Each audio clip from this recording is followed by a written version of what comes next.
চাঁপাইনবাবগঞ্জে বাস শ্রমিকদের একাংশের ডাকা কর্মবিরতি প্রত্যাহার করা হয়েছে। চাঁদা আদায়কে কেন্দ্র করে সৃষ্ট দ্বন্দ্ব নিরসনে সমঝোতা হওয়ায় আজ সকাল থেকে সচল হয়েছে জেলার সব রুটের বাস চলাচল। এ বিষয়ে বিস্তারিত জানাতে চাঁপাইনবাবগঞ্জ কেন্দ্রীয় বাস টার্মিনাল থেকে সরাসরি যুক্ত হচ্ছেন প্রতিনিধি মোহাম্মদ নাদিম হোসেন। নাদিম, আজ সকাল থেকে তো সব রুটের বাস চলাচল স্বাভাবিক হওয়ার কথা আমরা জানতে পেরেছি। আপনি আছেন টার্মিনালে আপনি কি দেখতে পাচ্ছেন? জি তারেক, আপনাকে ধন্যবাদ। আমি এই মুহূর্তে দাঁড়িয়ে আছি চাঁপাইনবাবগঞ্জের কেন্দ্রীয় বাস টার্মিনাল এবং কাউন্টার আমার পিছনে আপনি দেখতে পাবেন।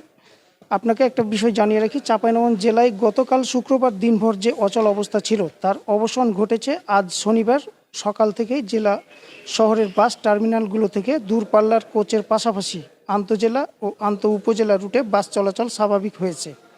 এতে সাধারণ যাত্রীদের মধ্যে স্বস্তি ফিরে এসেছে। মূলত সড়কে বাস থামিয়ে চাঁদা আদায়কে কেন্দ্র করে এই কর্মবিরতির সৃষ্টি হয়েছিল। জেলা ট্রাঙ্ক লরি ও কাভার ভ্যান মোটর শ্রমিক ইউনিয়নের অভিযোগ ছিল, জেলা মোটর শ্রমিক ইউনিয়ন নামে অন্য একটি সংগঠন শহরের হরিপুর এলাকায় বাস থামিয়ে অবৈধভাবে চাঁদা তুলছে। এর প্রতিবাদেই গতকাল শুক্রবার হঠাৎ করে কর্মবিরতির ডাক দেয় ট্রাক ও ট্রাঙ্ক লরি শ্রমিক ইউনিয়ন, যার ফলে বাস চলাচলও বন্ধ হয়ে যায়। গতকাল রাতে একটি রাজনৈতিক দলের কার্যালয়ে দুই শ্রমিক সংগঠনের শীর্ষ নেতাদের মধ্যে জরুরি বৈঠক অনুষ্ঠিত হয়।